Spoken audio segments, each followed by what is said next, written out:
padeceu sob poder de Pôncio Pilatos, foi crucificado, morto e sepultado. Hoje nós vamos meditar nesse trecho do Credo Apostólico e que tem muitas coisas a nos ensinar e aplicar para a nossa vida também, como igreja. Jesus é um Deus diferente de qualquer outra divindade que era pregada no tempo lá dos apóstolos, e também no nosso tempo.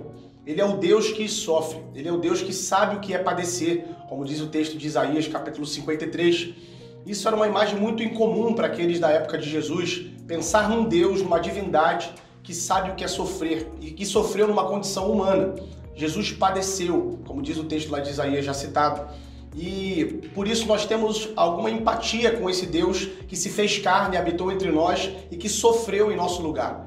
Nós conseguimos chegar a Deus e clamar ao Senhor para que nos alivie o sofrimento, para que nos livre do maligno, do mal, para que nos livre dos sofrimentos, sabendo que Ele sabe exatamente o que nós estamos passando. Porque Deus sofreu, porque Deus se fez carne, foi homem e viveu nesse mundo num período da história, e por isso nós podemos clamar a Ele, sabendo que Ele sabe exatamente toda a natureza do nosso sofrimento. Mas não só isso, o Credo diz que Ele padeceu sob poder de Pôncio Pilatos. Esse é o segundo ser humano que é citado aqui nesse Credo Apostólico. O primeiro foi Maria, a Virgem Maria, e existem contrastes que estão colocados aqui propositalmente, porque Maria foi o meio pelo qual Deus usou para trazer a salvação ao mundo, a graça. E Pôncio Pilatos foi quem trouxe a sentença de morte a Jesus, a desgraça total. Então Maria trouxe o nascimento, Pôncio Pilatos foi o responsável pela morte, um dos responsáveis. E esse contraste ele não é à toa. Ele também está aqui para mostrar um marco histórico, dizendo que a história da crucificação de Jesus não é uma fábula, não é uma história inventada, um conto que não existiu. Mas Pôncio Pilatos está aqui como um personagem histórico, para representar o fato que todos os cristãos devem crer, que Jesus veio no momento da história, entrou na própria história que ele criou, na humanidade que ele criou, na terra e tudo que existe. Ele veio fazer parte disso corporalmente, fisicamente, e veio sofrer em nosso lugar.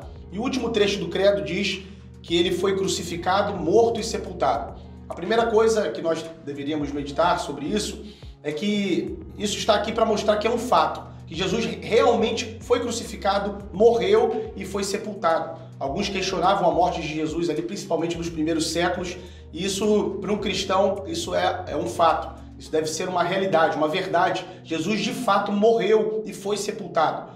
Mas as perguntas que ficam para nós concluirmos aqui a nossa meditação é: por que Jesus morreu?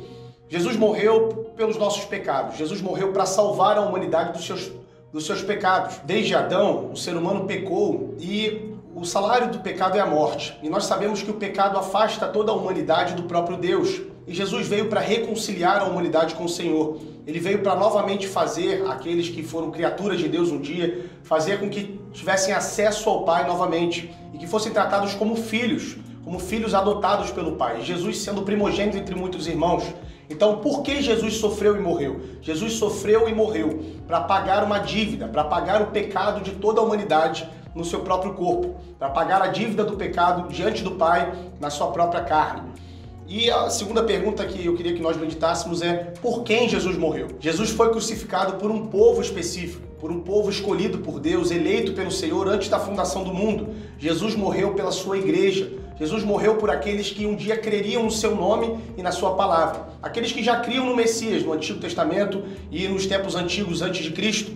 Mas também aqueles que crerão futuramente e que creem hoje no Evangelho de Cristo, no Evangelho da salvação, de que nós, seres humanos, somos incapazes de nos salvar, de agradar a Deus por conta própria, mas Jesus fez isso em nosso lugar. E é por isso que, crendo no seu sacrifício, crendo em seu nome, nós temos vida eterna garantida junto ao Pai. Que Deus te abençoe e fique com Deus.